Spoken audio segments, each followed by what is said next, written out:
Green house અસર તમે પહેલાંથી જ નાના ધોરણથી જ ભણતા આવ્યા છો કે એમાં મોટા ભાગની કેટલીક વસ્તુઓ તમે જાણતા જ હશો, પણ ફરી એકવાર અહીંયા આપણે વાત કરીએ કે પ્રવૃત્તિ 14.1માં મેળવેલા અવલોકનોને યાદ કરો કે કાચની શીશી દ્વારા ઉષ્માને રોકવાને કારણે શીશીની અંદરનું તાપમાન બહારના તાપમાન કરતાં ઘણું વધી જાય છે. શું થાય છે? કાચની શીશી દ્વારા ઉષ્માને રોકવાને કારણે શીશીની અંદરનું તાપમાન બહારના તાપમાન કરતાં એટલે ઘણું વધી જાય છે. જે શીશીની અંદરનું જે તાપમાન છે એ આપણે જે અંદર ઉષ્મા અંદર રોકી એના લીધે અંદર જે તાપમાન કેવું થઈ ગયું? વધી ગયું. ઠંડા વાતાવરણમાં ઉષ્ણકટિબંધીય વિસ્તારો વનસ્પતિઓને ગરમ રાખવા માટે આવરણ બનાવવાની ક્રિયામાં આ ઘટનાનો ઉપયોગ થયેલો છે.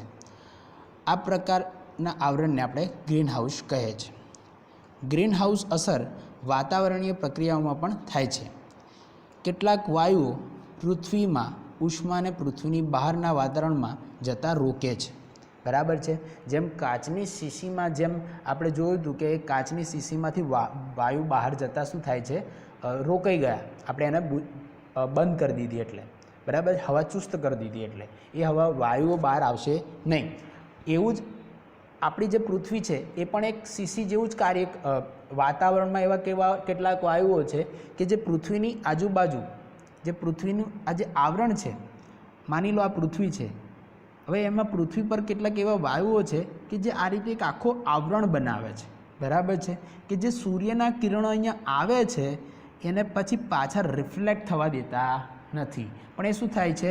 એવું ના થતાં પણ આ જે સૂર્યના કિરણો જે પાછા આવે છે અને પરાવર્તન પામીને જે વાતાવરણની બહાર જવા જોઈએ એવું ન થતાં આ જે વાતાવરણનું જે બીજું એક સ્તર રચાયું છે એની સાથે થઈને પાછા જમીન પર આવે છે. એટલે શું થાય છે કે આની સાથે બીજા કિરણો તો આવવાના, એ કિરણો અને આ પાછા રિફ્લેક્ટ થતા કિરણો, એ કિરણો બધા ભેગા એકને એક જગ્યાએ પાછા આવે છે. એના લીધે શું થાય છે? પૃથ્વીના વાતાવરણમાં શું થાય છે? વધારો થાય છે. એને જ આપણે કહીએ છીએ ગ્રીન હાઉસ અસર. બરાબર છે. આપણે શીશીનું ઉદાહરણ લીધું, પછી આપણે આપણા વ્યવહારુ ઉદાહરણની વાત કરીએ તો કે કોઈ રૂમ લઈએ તો રૂમને આપણે એકદમ હવા ચુસ્ત બંધ કરી દઈએ કે જેમાં હવા અવર જવર ના થાય. પછી થોડાક ટાઈમ પછી આપણે રૂમની અંદર જઈએ તો શું થશે? એકદમ બફારો થશે, એટલે એકદમ ગરમ લાગશે. પછી કોઈ કાર કે ગાડી લઈએ, એ ગાડીને આપણે એકદમ હવા ચુસ્ત રીતે બંધ કરી દઈએ અને પછી ગાડીમાં બેસે તો આપણે ગાડીની અંદર કેવું થશે? આમ ગરમી લાગશે. પછી આપણે ગાડીનું એસી ચાલુ કરવું પડે. બરાબર છે. કેમ એવું? કેમ કે અંદર રહેલા જે વાયુઓ છે શું થઈ જાય? એમની ઉષ્મા વધી જાય એટલે અંદર આપણને શું લાગે? ગરમી લાગે. બરાબર છે. એ બીજું કશું જ નહીં પણ ગ્રીન હાઉસ અસરના ઉદાહરણ છે. કેટલાક વાયુઓ પૃથ્વીમાંથી ઉષ્માને પૃથ્વીની બહારના વાતાવરણમાં જતાં રોકે છે. વાતાવરણમાં આવેલા આ પ્રકારના વાયુઓનો વધારો સમગ્ર વિશ્વના સરેરાશ તાપમાનને વધારી શકે છે. એટલે કે આખા પૃથ્વીના સમગ્ર વિશ્વ, આપણે વિશ્વની વાત કરીએ તો સમગ્ર વિશ્વ એટલે કે પૃથ્વીની વાત કરીએ તો પૃથ્વીના તાપમાનને શું કરે છે? વધારે છે. એટલે તમે જોશો કે પહેલાં આપણે પૃથ્વી પર તાપમાન બહુ ઓછા હતું, એટલું બધું નહોતું. અત્યારે તમે જોશો તો 42 ડિગ્રી સેલ્સિયસ, 45, 48, ઉનાળામાં તો 55 પહોંચી જાય છે અમુક જગ્યાએ. બરાબર છે. તો આના લીધે શું થાય છે? પૃથ્વીનું વાતાવરણ વધે છે. આ પ્રકારની અસરને આપણે કહીએ છીએ ગ્રીન હાઉસ અસર. હવે એક પ્રવૃત્તિ જોઈએ 14.12 તો કે વૈશ્વિક ઉષ્મીકરણ એટલે કે ગ્લોબલ વોર્મિંગના પરિણામો શું હોઈ શકે? તો વૈશ્વિક ઉષ્મીકરણના પરિણામો: એક, આકરો ઉનાળો એટલે કે ઉનાળામાં વધારે પડતી ગરમી પડવી. 2, ધ્રુવ પ્રદેશ પરનો બરફ પીગળવો. આ પણ એક કારણ હોઈ શકે. બરાબર છે. કે જે તાપમાન વધે છે એનું કારણ શું છે? કે જે આપણે જાણીએ છીએ કે આપણી પૃથ્વી છે એને આપણે 2 ભાગમાં વિભાજિત કરી છે. આ છે વિષુવવૃત્ત રેખા, આ જે છેડો છે એને કહીએ છીએ ઉત્તર ધ્રુવ, આ છે દક્ષિણ ધ્રુવ, અને આ બંને જગ્યાએ શું રહેલું છે? બરફ છે. બરાબર છે. તો કે ધ્રુવ પ્રદેશ પરનો બરફ પીગળવો. 3, દરિયાઈ પાણીની સપાટી ઊંચે આવી. હવે આ બરફ પીગળે તો એ બરફ પીગળીને ક્યાં જશે? દરિયામાં આવશે. એટલે દરિયાની સપાટી શું આવશે? ઊંચી આવશે. એટલે દરિયાઈ પાણીની સપાટી ઊંચે આવી. 4, દરિયાઈ કાંઠાના વિસ્તારો ડૂબી જવા. હવે આના લીધે શું થશે? દરિયાના જે કિનારાવાળા વિસ્તાર હશે એ શું થશે? ડૂબવા માંડશે. બરાબર છે, એટલે કે પાણી આગળ આવવા માંડશે. અને 5 આબોહવાની પરિસ્થિતિમાં બદલાવ આવો. આબોહવા એટલે કે ઋતુચક્રનો ભંગ થઈ જવો. જેમ કે આપણે અત્યારે જોઈએ છે કે જે ઋતુચક્ર અત્યારે પહેલાં આપણે કહેતા હતા કે ભાઈ ઉનાળો આટલાથી આટલા સમય, હવે તો ઉનાળો 12 માસ જોવા મળે છે. ગમે તેવો શિયાળો હોય તોય આપણને બપોર થાય એટલે ગરમી શરૂ થઈ જાય, પછી ગમે તેવો શિયાળો ના હોય તોય એસી ચાલુ કરીને બેસવું પડે. તો આ શું થાય, આબોહવામાં પરિસ્થિતિનો બદલાવ થઈ ગયો. બરાબર છે. એવું શિયાળામાં ગમે ત્યારે વરસાદ પડવો, તો આ થઈ ગયો આબોહવામાં બદલાવ. પછી પ્રશ્ન શું છે, કેટલાક અન્ય ગ્રીનહાઉસ વાયુઓના નામો પણ તપાસ કરો. તો આપણે બીજા કેટલાક ગ્રીનહાઉસ વાયુઓને તો નામ જાણીએ છીએ, પણ જુઓ તો એમાં કયા છે ગ્રીનહાઉસ વાયુઓ? તે છે કાર્બન ડાયોક્સાઇડ, જે સૌથી વધારે ગ્રીનહાઉસ પેલું કરે છે, આપણને અસર કરે છે. પછી છે મિથેન, CH4 એટલે કે મિથેન. પછી નાઇટ્રસ ઓક્સાઇડ એટલે કે N2O, અને CFC એટલે ક્લોરોફ્લોરોકાર્બન, CFC ક્લોરોફ્લોરોકાર્બન. તો આ કેટલાક વાયુઓ છે કે જે ગ્રીન હાઉસ અસરને અસર કરે છે. અને આ CFC વિશે તો આપણે ઓઝોન સ્તરમાં પણ આગળ જાણશું. ઓક્સિજન ચક્ર. હવે આપણે વાત કરીએ ઓક્સિજન ચક્રની.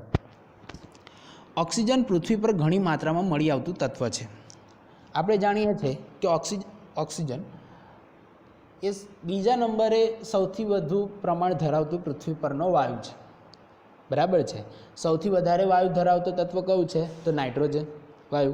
ફરી જોવા જઈએ તો કયો વાયુ આવશે? ઓક્સિજન. Nitrogen 78%, oxygen 21%. બરાબર છે. તો 21% તે વધુ માત્રામાં પૃથ્વીના પોપડામાં સંયોજનના સ્વરૂપમાં કાર્બન ડાયોક્સાઇડના સ્વરૂપમાં મળી આવે છે. બરાબર છે. પૃથ્વી પર વધારે જે વાયુ મળી આવે છે એ વધારે પૃથ્વીના પોપડા એટલે કે એની સપાટીમાંથી મળી આવે છે. અને કયા સ્વરૂપે મળી આવે છે? કાર્બન ડાયોક્સાઇડ, એટલે કે એની અંદર કાર્બનની સાથે જોઈન્ટ થયેલો છે. બરાબર છે. પૃથ્વીના પોપડામાં આ ઓક્સિજન ધાતુઓ અને સિલિકોનના ઓક્સાઇડ્સના સ્વરૂપે મળી આવે છે. તે જૈવિક અણુઓ જેવા કે કાર્બોદિત, પ્રોટીન, ન્યુક્લિક એસિડ અને ચરબી અથવા લિપિડનું પણ એક આવશ્યક ઘટક છે. અને આપણે જાણીએ છીએ કે ન્યુક્લિક એસિડ હોય કે ચરબી હોય, આ બધા પ્રોટીન હોય, આ બધા જ ગ્લુકોઝમાંથી બને છે. અને ગ્લુકોઝનું સૂત્ર શું છે? C6H12O6. એટલે એમાં પણ ઓક્સિજન તો રહેવાનો. એટલે કે આ પ્રોટીન, ન્યુક્લિક એસિડ અને ચરબી આ દરેકના બંધારણમાં પણ ઓક્સિજન એક મહત્ત્વનો ભાગ ભજવે છે. પરંતુ જ્યારે આપણે ઓક્સિજન ચક્રની બાબતે વાત કરીએ છીએ ત્યારે આપણે મુખ્યત્વે તે ચક્રને નિર્દેશિત કરીએ છીએ કે જે વાતાવરણમાં ઓક્સિજનનું પ્રમાણિત સંતુલન જાળવી રાખે છે. હવે વાતાવરણમાં ઓક્સિજનનું સંતુલન કોણ જાળવી રાખે છે? તો આપણે જાણીએ છીએ કે વનસ્પતિઓ, કે જે પ્રકાશ સંશ્લેષણની ક્રિયાથી ઓક્સિજનનું સંતુલન જાળવી રાખે છે. બરાબર છે. બીજી દૈહિક ક્રિયાઓ છે કે જે આપણે દહન કરીએ છીએ, શ્વસન કરીએ છીએ. બરાબર છે. તો જુઓ, વાતાવરણમાં ઓક્સિજનનો ઉપયોગ 3 પ્રક્રિયાઓમાં થાય છે, જેના નામ છે શ્વસન, દહન અને નાઇટ્રોજનના ઓક્સાઇડના નિર્માણમાં. શ્વસન, દહન અને નાઇટ્રોજનના ઓક્સાઇડમાં. આ પ્રકારે આપણે ઓક્સિજનનો 3 પ્રકારે ઉપયોગ માનવી ઉપયોગ કરે છે. બરાબર છે. તો વાતાવરણમાં ઓક્સિજનમાં એકમાત્ર મુખ્ય ક્રિયા એ છે કે જેને પ્રકાશ સંશ્લેષણ કહે છે. વાતાવરણમાં ઓક્સિજનમાં એકમાત્ર મુખ્ય ક્રિયા એ છે કે જેને આપણે પ્રકાશ સંશ્લેષણ કહે છે, જેના દ્વારા ઓક્સિજનનો પાછો મળે છે. વાતાવરણમાં જે પ્રકાશ સંશ્લેષણ જ એક ક્રિયા એવી છે કે જે આપણે ઓક્સિજન પાછો, એટલે કે વાતાવરણમાં ઠાલવે છે, આપણને પાછો પ્રાપ્ત થાય છે. આ રીતે કુદરતમાં ઓક્સિજન ચક્રની રૂપરેખા બને છે. એ જ્યારે આપણે આકૃતિમાં જોઈશું ત્યારે આપણને વધારે ખ્યાલ આવશે. આપણે અત્યારે શબ્દોથી આપણે સમજી લઈએ, પછી આકૃતિ દ્વારા સમજવાનો પ્રયત્ન કરીએ. પરંતુ આપણે જીવનની એક ક્રિયા છે કે જે શ્વસન છે, તેમાં ઓક્સિજનનો અગત્યનો માનીએ છીએ આપણે માનવી, કે જે શ્વસનની ક્રિયામાં આપણને ઉપયોગી થાય છે. કે જે ઓક્સિજન અંદર જઈ પછી અંદર હૃદય ફેફસા વાટે અંદર જઈ પછી રુધિરવાહિનીઓમાં એટલે કે રુધિરમાં ભળી અને પછી હૃદય દ્વારા દરેક કોષ સુધી પહોંચે અને પછી આપણને કાર્બન ડાયોક્સાઇડ એનું વિઘટન થઈને કાર્બન ડાયોક્સાઇડમાં ફેરાય અને પછી એ વાતાવરણમાં ઉચ્છ્વાસ વાટે બહાર આવે. તો આ એક આખી પ્રક્રિયા છે શ્વસનની. બરાબર છે. તો શ્વસન તેમાં ઓક્સિજનનો અગત્યનો માનીએ છીએ. પરંતુ કેટલાક સજીવ, મુખ્યત્વે બેક્ટેરિયા માટે તત્વીય ઓક્સિજન ઝેરી બની જાય છે. કેટલાક એવા બેક્ટેરિયા છે કે જે ઓક્સિજનને શ્વસન તરીકે લઈ શકે નહીં, કેમ કે એમના માટે ઝેર સમાન છે. જેમ કે આપણા માટે કાર્બન ડાયોક્સાઇડ કે બીજા કોઈ બી વાયુ ઝેર સમાન છે, તેમ કેટલાક બેક્ટેરિયા માટે ઓક્સિજન ઝેર સમાન છે. હકીકતમાં બેક્ટેરિયા ઓક્સિજનની હાજરીમાં નાઇટ્રોજન સ્થાપિત પ્રક્રિયા કરતા નથી. બરાબર છે. એટલે આમાં એવું શું થાય છે તો બેક્ટેરિયા ઓક્સિજનની હાજરીમાં નાઇટ્રોજનની સ્થાપનની ક્રિયા કરી શકતા નથી. હવે જો આકૃતિ દ્વારા કે વાતાવરણીય ઓક્સિજન કે એટલે વાતાવરણમાં જે ઓક્સિજન છે, પૃથ્વીની જે ઉપર વાતાવરણ આવેલું છે એ વાતાવરણમાં જે ઓક્સિજન છે એ ઓક્સિજન O2 સ્વરૂપે છે. એનો આપણે ઉપયોગ કઈ કરીએ છીએ તો શ્વસનમાં. આપણે માનવી બરાબર છે કાં તો વનસ્પતિ કરે છે પણ ક્યારે રાત્રિ દરમિયાન, તો વાતાવરણ શ્વસનમાં ઉપયોગ કરે છે. એ શ્વસનથી શું ઉત્પન્ન થશે તો કે પાણી H2O બરાબર છે. અને આ થઈ ગઈ કોની વાત છે, આ છે વનસ્પતિની. તો ત્યાંથી પાણી ઉત્પન્ન કરશે અને એમાંથી પ્રકાશ સંશ્લેષણની ક્રિયાથી પાછો એ વાતાવરણમાં ઓક્સિજન ઢાળવશે. હવે કાર્બનિક અણુ, હવે આપણી માનવીની આ થઈ ગઈ, આ જે વાત છે એ કોની વાત છે, એ વનસ્પતિની વાત. જે બહારનું જે ચક્ર છે એ કોની વાત છે, વનસ્પતિની માટે. આ જે ચક્ર છે જો કાર્બનિક અણુ C6H12O6, તો આ થઈ ગઈ હવે પ્રાણીની વાત આવી. C6H12O6 એટલે એ થઈ ગયો ગ્લુકોઝ.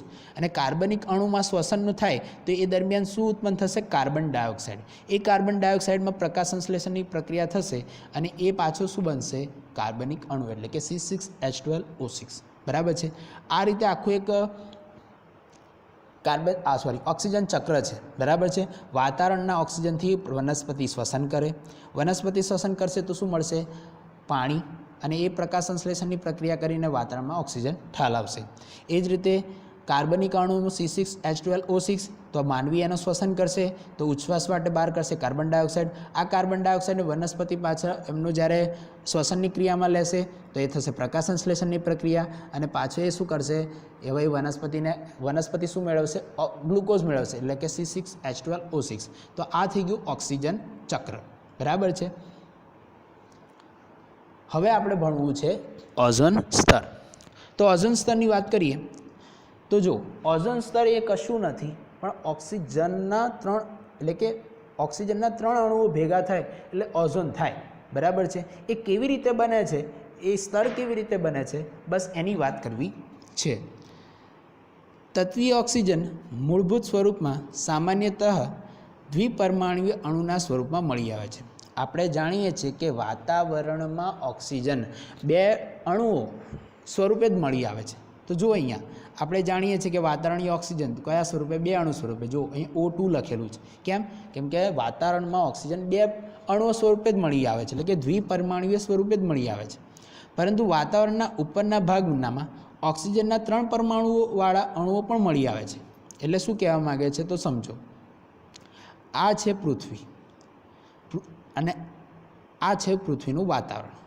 આમાં જે વાતાવરણમાં ઓક્સિજન મળે છે એ કયું છે, O2 સ્વરૂપ. પણ પૃથ્વીનું આ એક બીજું એવું વાતાવરણ છે, બીજું એક આવરણ છે કે જ્યાં ઓક્સિજન 3 પરમાણુ સ્વરૂપે એટલે કે O3 સ્વરૂપે મળી આવે છે બરાબર છે. એ છે ઓઝોન બરાબર છે. તેમનું સૂત્ર છે O3 અને તેને ઓઝોન કહે છે. ઓક્સિજનના સામાન્યતઃ દ્વિપરમાણુય અણુથી વિપરીત ઓઝોન ઝેરી વાયુ હોય છે બરાબર છે. એ આપણા શ્વસન માટે ઉપયોગી નથી. ઓઝોન વાયુ એ આપણા શ્વસન માટે ઉપયોગી નથી. એ આપણા માટે ઝેર સમાન છે બરાબર છે. એની ઓક્સિજનથી વિપરીત અસર છે. અને આપણે ભાગ્યશાળી કહી શકીએ કે ઓઝોન પૃથ્વીની સપાટીની નજીક આવેલ નથી. એટલે આપણા જે પૃથ્વીની સપાટીની નજીક નથી એટલું આપણા માટે ભાગ્યશાળી છે, નહીં તો એ આપણા ઝેર સમાન છે, આપણા એ જીવવા માટે મદદરૂપ છે નહીં. હવે કેવી રીતે બને છે તો હવે એ આપણાને કેવી રીતે ઉપયોગી થઈ શકે તો જો તે સૂર્યમાંથી આવતા હાનિકારક વિકિરણોનું શોષણ કરે છે. કોણ? ઓઝોન. એટલે ઓઝોન વાયુ છે એ શું કરે છે કે સૂર્યમાંથી જે વિકિરણો આવે છે, સૂર્યમાંથી જે કિરણો આવે છે કે જે આપણા માનવી માટે ના કામના છે, કે જે આપણાને ઝેર સમાન છે, એ વિકિરણોનું શું કરી લે છે, શોષણ કરે છે. અને આ રીતે હાનિકારક વિકિરણો પૃથ્વીની સપાટી પર પહોંચતા રોકે છે, જે ઘણા સજીવોને નુકસાન પહોંચાડી શકે તેમ છે. હાલમાં એ સંશોધન થયું છે કે ઓઝોન સ્તરનું વિઘટન થતું જાય છે. એટલે કે ઓઝોન સ્તર વિઘટન એટલે કે ત્યાંથી એ ભંગાણ પડતું જાય છે. કેમ તો કે મનુષ્ય દ્વારા બનાવેલા વિવિધ પ્રકારના સંયોજનો જેવા કે ક્લોરોફ્લોરોકાર્બન CFC વાતાવરણમાં સ્થિર અવકાશમાં હાજર હોય છે. બરાબર છે, વાતાવરણમાં સ્થિર અવકાશમાં હાજર છે. અને આ CFC એ ક્યાં જોવા મળશે? તો જ્યાં આપણે ફ્રીઝિંગનો મોટાભાગે ઉપયોગ કરે છે, જેમ કે AC એર કન્ડિશનમાં, પછી ફ્રીજમાં, બરાબર છે, કે કોઈ કુલર જે કુલિંગ મટીરિયલ જ્યાં રાખવામાં આવે ત્યાં ક્લોરોફ્લોરોકાર્બન આપણે આ વાયુનો ઉપયોગ કરીએ છીએ. ક્લોરોફ્લોરોકાર્બન એ ક્લોરિન અને ક્લોરિનયુક્ત કાર્બનિક સંયોજનો છે. તે ઘણા સ્થાયી હોય છે અને કોઈપણ જૈવિક પ્રક્રિયા દ્વારા પણ વિઘટન થતું નથી. એ એટલો બધો સ્થાયી છે, એ કોઈપણ જૈવિક પ્રક્રિયા આપો તો પણ એનું વિઘટન એટલે કે એનો નાશ થતો નથી, કે એનું પરિવર્તન થતું નથી. એકવાર તે ઓઝોન સ્તરના નજીક પહોંચે પછી તેઓ ઓઝોનના અણુઓની સાથે પ્રતિક્રિયા કરે છે અને આના પરિણામ સ્વરૂપ ઓઝોનના સ્તરમાં ઘટાડો થતો જાય છે. અને હાલમાં જાણવા મળ્યું છે કે એન્ટાર્કટિકાના ઉપરના ઓઝોનના સ્તરમાં છિદ્રો એટલે કે ગાબડા એટલે કે એક ભંગાણ મળી આવ્યા છે. ઓઝોન સ્તરનું વિઘટન અને ઓઝોનનો વધારે નાશ થવાને કારણે પૃથ્વી પર આવેલા સજીવો પર તેની અસર અનુભવે છે. બરાબર છે, અને એના લીધે કેટલાકને ચામડીના કેન્સર અને ચામડીના રોગો થવાની શરૂઆત થાય છે. આ વિશે કલ્પના કરવી તે પણ અઘરી છે. આથી ઘણા લોકોને વિચાર પ્રમાણે ઓઝોનના સ્તરને ઘટતું અટકાવવાની પ્રક્રિયા રોકવા પ્રયત્નો કરવા આવશ્યક છે. જો આ છે ઓક્ટોબર 1960ની ફોટો. એમાં જુઓ કે આ જે બ્લુ દેખાય છે એ ઓઝોન સ્તરને નાબૂદ એટલે કે એટલું ગાબડું પડ્યું, છિદ્ર પડ્યું. પછી ઓક્ટોબર 1985 પછી જો એ આટલું ઓઝોન સ્તરમાં ગાબડું પડ્યું, પછી વધતું જ જાય છે. પછી ઓક્ટોબર 1990, બરાબર છે. આ રીતે એમાં શું થાય છે? વધારો થતો જાય છે. આ છે એન્ટાર્કટિકા ઉપર ઓઝોન સ્તરમાં પડેલા છિદ્ર ગાબડાને દર્શાવતી ઉપગ્રહથી લીધેલી આકૃતિ, બરાબર છે. તો અને એક ક્લોરોફ્લોરોકાર્બન એક ક્લોરિન અણુ એ 10 લાખ કરતાં પણ વધારે ઓઝોનના અણુઓનો નાશ કરી નાખે છે, બરાબર છે. તો એક પ્રવૃત્તિ જો તપાસ કરો કે કયા બીજા અણુઓ ઓઝોન સ્તરને નુકસાન પહોંચાડી શકે છે. તો ઓઝોન સ્તરને નુકસાન પહોંચાડતા મુખ્ય અણુ છે ક્લોરોફ્લોરોકાર્બન. આ ઉપરાંત નાઇટ્રોજન ઓક્સાઇડ અને હાઇડ્રોકાર્બન અણુઓ ઓઝોન સ્તરને નુકસાન પહોંચાડી શકે છે. સમાચારપત્રોમાં બીજો પ્રશ્ન, સમાચારપત્રોમાં આવેલા સમાચારને આધારે ઓઝોન સ્તરમાં છિદ્રો ગાબડાની ચર્ચા કરો. તપાસ કરો કે ઓઝોન છિદ્રમાં કોઈ પરિવર્તન થઈ રહ્યું છે. વૈજ્ઞાનિકો શું વિચારે છે અને આ પૃથ્વી પરના જીવનને કેવી રીતે અસર કરી શકે છે. તો આકૃતિ 14.8 તો આપણે જોઈ જ અહીંયા, બરાબર છે. અહીંયા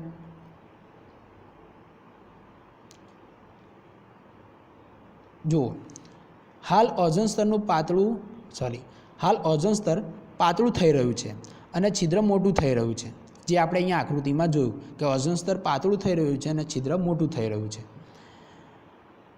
વૈજ્ઞાનિકો વિચારે છે કે પૃથ્વી પર વધુ પ્રમાણમાં સૂર્યના હાનિકારક અલ્ટ્રાવાયોલેટ કિરણો પ્રવેશવાને કારણે ચામડીના કેન્સર અને આંખના મોતિયાના પ્રમાણમાં વધારો થશે. શરીરના પ્રતિકારક તંત્રને નુકસાન થવાથી રોગના પ્રમાણમાં પણ વધારો થશે. અને વૈજ્ઞાનિકો આજે આપણે કહીએ છીએ કે અલ્ટ્રાવાયોલેટ જે કિરણો છે ઓઝોન સ્તર શોષી લેતા હતા પહેલાં, પણ હવે શું થાય છે? ગાબડું પડી ગયું છે એટલે અલ્ટ્રાવાયોલેટ કિરણો જમીન પર આવે છે. એ જમીન પર આવશે એટલે માનવીને અસર કરશે. તેનાથી કેવી રોગો થવાની અસર છે. તો ચામડીના રોગો, ચામડીના કેન્સર, પછી આંખના મોતિયા એટલે કે આંખને અસર કરે. તો આ અલ્ટ્રાવાયોલેટ કિરણો એટલે આંખને અસર પણ કરી શકે છે અને એનાથી આવા ઘણા બધા રોગો થવાની શક્યતા વધુ છે.